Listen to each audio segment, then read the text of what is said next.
بہرحال مدیہ یہ ہے جون کا مہینہ کس وجہ سے جانا جاتا ہے؟ گرمی کی وجہ سے، گرمی کے حوالے سے اور بجٹ کے حوالے سے جی. تو بجٹ سے کئی توقعات ہوتی ہیں اور اس کے خدشات بھی ہوتے ہیں. تو اپوزیشن کی جانب سے جناب بڑا تنقید کا نشانہ بنایا جا رہا ہے حکومت کو، اور جو ایک شرح نمو کے حوالے سے جو فگرز دیے جا رہے ہیں گورنمنٹ کی جانب سے اس کو تسلیم کرنے سے وہ سراسر انکاری ہے. بالکل جی. اور جو اسپیسیفکلی ہم نے یہ بھی دیکھا کہ مرکزی بینک اور دیگر ذرائع یہ کہتے ہیں کہ شرح نمو 4% کے قریب ہے، تو اپوزیشن کہتی نہیں بھی ایسی بات نہیں ہے. اب وہ کہہ رہے ہیں کہ اگلے برس مزید بڑھنے کا بھی قوی امکان ہے، یعنی کہ اگلے برس ہو سکتا ہے کہ یہ 5 بھی ہو جائے، 6 بھی ہو جائے. اللہ کرے ایسا ہو تو خیر کمال ہی ہو جائے گا. گزشتہ روز ہم نے دیکھا کہ نون لیگ کے رہنما اور سابق وزیر خزانہ مفتاح اسماعیل صاحب جو ہے نا وہ خراب معاشی حالات اور مہنگائی پر ان کی پریس کانفرنس تھی اور انہوں نے حکومت پر شدید تنقید بھی کی. کیا کہنا تھا ان کا آپ کو سنواتے ہیں. پہلے تو 17% مہینے میں مہنگائی ہو رہی ہے، پچھلے سال سے پچھلے مہینے 21% ہوئی ہے، تو غریب کا کیا ہوگا؟ جو افراط زر ہے 2 سال سے وہ 10% سے نیچے کسی مہینے نہیں گیا ہے. جتنا فورن قرضہ انہوں نے بڑھایا ہے، بیرونی قرضہ بڑھایا ہے، اس کی نظیر نہیں ملتی. اور اسی نیوز کانفرنس میں ایک صحافی نے سوال کیا کہ آپ کی جو ٹافیاں بنانے والی فیکٹری ہے اس نے گزشتہ سال کے نسبت دگنا منافع کمایا جو 35 کروڑ روپے ہے. کیا یہ خراب معاشی صورتحال ہے؟ جس پر مریم اورنگزیب کا اچانک رد عمل میں کہنا تھا کہ یہ کیسا سوال ہے. مفتاح اسماعیل کا ریئیکشن کیا تھا آپ خود دیکھیے. آپ اپنی حکومت کی اتنی تعریفیں کر رہے ہیں سر، اگر آئندہ الیکشن میں نارملی جیتے تو وزیر خزانہ آپ ہوں گے یا اسمبلی صاحب ہوں گے؟ آپ صاحب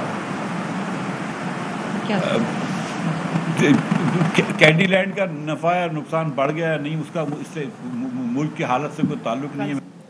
دوسری جانب کل ایک بہت ہی اہم کیس کی سماعت ہوئی، بہت ساری درخواستیں واپس بھی لی گئی. شہباز شریف کا نام بلیک لسٹ سے نکالنے کا کیس بھی سپریم کورٹ نے کل نمٹا دیا، اور شہباز شریف کے وکیل نے سپریم کورٹ کو دوران سماعت بتایا کہ توہین عدالت درخواست کی پیروی وہ نہیں چاہتے. حکومت اور شہباز شریف کے درمیان ایسا لگ رہا ہے کہ جیسے جو معاملات ہیں وہ طے پا گئے ہیں، کیونکہ ایک طرف سے اٹارنی جنرل نے بھی اپنی درخواست واپس لے لی، دوسری جانب انہوں نے بھی توہین عدالت کی جو درخواست کی تھی وہ بھی واپس لے لی نون لیگ نے. بالکل کیا کھچڑی پک رہی ہے اور کیا وجوہات ہیں. اور جناب ویسے تو ہیڈ آن کولیجن ہوتا ہے اور یہاں پر معاملات عدالت کے باہر طے پا رہے ہیں. تو بہرحال اس تمام تر صورتحال پر بات کرنے کے لیے وزیر مملکت برائے اطلاعات اور نشریات فروخ حبیب صاحب اس وقت ہمارے ساتھ براہ راست موجود ہیں.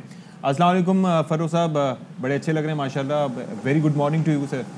تو یہ ذرا فرمائیے گا کہ یہ جو جناب کہا یہ جا رہا ہے کہ جو نمبرز دیے جا رہے ہیں گورنمنٹ کی جانب سے معاشی ترقی کے حوالے سے، یہ جو ہے نمبرز ٹھیک نہیں ہیں، ان کو ایگزیجریٹ کر کے بتایا جا رہا ہے.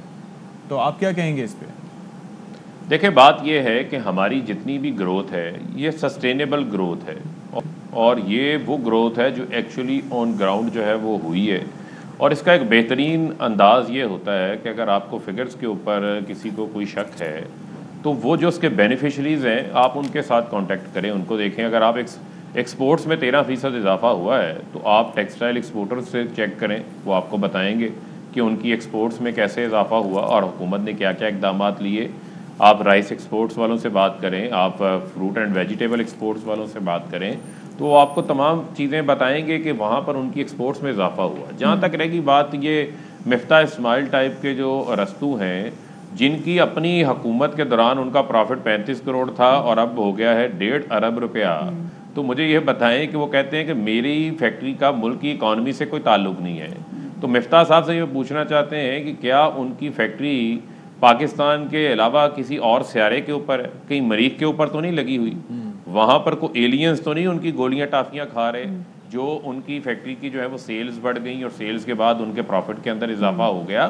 بنیادی چیز یہ ہے کہ جس چیز کو یہ میں نہ مانوں کی پالیسیز کے اوپر چلے ہوئے ہیں وہ تو سب لوگ جو اس کے بینیفیشریز ہیں، چاہے آپ کسان ہیں، ایگریکلچر گروتھ آپ اٹھا کے دیکھ لیں، 22% گنے کی گروتھ میں اضافہ ہوا، 13% آپ کی رائس کی گروتھ میں اضافہ ہوا، بمپر کراپ جو ہے وہ گندم کے اندر ہوئی اور ریکارڈ 500 ارب روپیہ اضافی جو ہے وہ گندم کے کاشتکار کو جو ہے وہ ملا ہے. اور مکئی جو چھلی ہے ہماری 7.1%، لیکن ان تمام تر چیزوں کے باوجود جن بمپر کراپس میں سے فاروق صاحب آپ بات کر رہے ہیں نا، ان تمام تر چیزوں کی پرائسز لوگوں کے لیے، کسان تو چلے گئے آپ جو کہہ رہے ہیں خوشحال ہے، لیکن لوگوں کو اگر بمپر کراپ ہوتی تو ہونا یہ چاہیے تھا کہ ان کی